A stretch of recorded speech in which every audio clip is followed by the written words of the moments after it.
অনেক জায়গাতে result sheet তৈরি হয়েছে, কোনো স্বাক্ষর নেওয়া হয় নাই। সাংবাদিক বন্ধুগণ, আজকে আমরা ঢাকা 10 আসনের বাংলাদেশ জামায়াত ইসলামী প্রার্থী অ্যাডভোকেট জসিমউদ্দিন সরকার আমি নিজে নির্বাচনে 12 তারিখে যে অনুষ্ঠিত হয়েছে অনিয়ম এবং বিভিন্ন ধরনের গণ্ডগোলকে সামনে রেখে আমরা নির্বাচন পিটিশন করেছিলাম।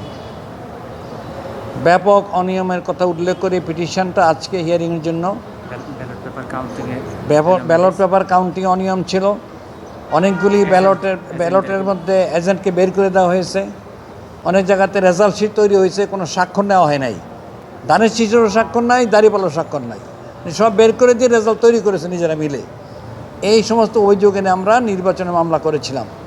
নির্বাচনের মামলায় আজকে 12 তারিখে জনাব বিচারপতি ডক্টর জাকির হোসেনের একক বেঞ্চে হিয়ারিং হয়। সেই হিয়ারে এই অনিয়মগুলি আমরা তুলে ধরি এবং তুলে ধরে সেই বিষয়ে আমরা নাতিদীর্ঘ ডকুমেন্ট প্লেস করি। শুনানি অন্তে তিনি আমাদের অ্যাপ্লিকেশনকে অ্যাকসেপ্ট করেন এবং নির্বাচন কমিশনকে নির্বাচনের ব্যালট পেপার দেশের মানুষকে প্রতিদিন সুরক্ষিত রাখার প্রত্যয় নিয়ে সেফটি কেবল সহ এলো সেফ সিলিং ফ্যান এবং আনুষঙ্গিক রেজাল্ট শিট সহ সমস্ত ডকুমেন্টকে প্রিজার্ভ করার নির্দেশ দেন।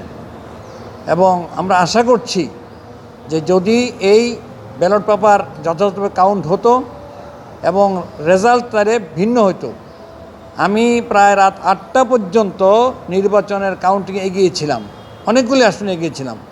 উদাহরণ হিসেবে বলা যায় কামরাঙ্গীর চরের 19টা আসনে 19টাতে আমি এগিয়েছিলাম, 19টা সেন্টারে। এরপরে আপনার এদিকে ধানমন্ডির যে মুন্সি আব্দুর রউফ কেন্দ্র, হাজারীবাগের এই সমস্ত এলাকায় এগুলি তো আমি এগিয়েছিলাম। এমন সময় অযাচিত কারণে উল্লেখ করা ছাড়া নির্বাচন বন্ধ হয়ে যায়, কাউন্টিং বন্ধ হয়ে যায় এবং গজমহল কেন্দ্রে যেখানে আইন বহির্ভূতভাবে ধানের শীষের প্রার্থী শেখ রবিউল আলম সেই কেন্দ্রে ঢুকেন। এই জাতীয় অনেক অনিয়মের প্রেক্ষিতে পরবর্তী সময়ে সামান্য ভোটের ব্যবধানে আমাকে ফেল দেখানো হয়। তো এই কারণেই আমরা এর প্রতিকার চেয়ে আবেদন করেছি, আবেদন অ্যাকসেপ্ট হয়েছে। আমরা আশা করি আমরা এখানে সুবিচার পাব। রেসপন্ডেন্ট বর্তমান বিএনপির মিনিস্টার এবং এমপি শেখ রবিউল আলম এবং নির্বাচন commission represented by chief election commissioner এবং অন্যান্য যে প্রার্থী ছিল সবাইকে রেসপন্ডেন্ট হিসেবে করা হয়েছে।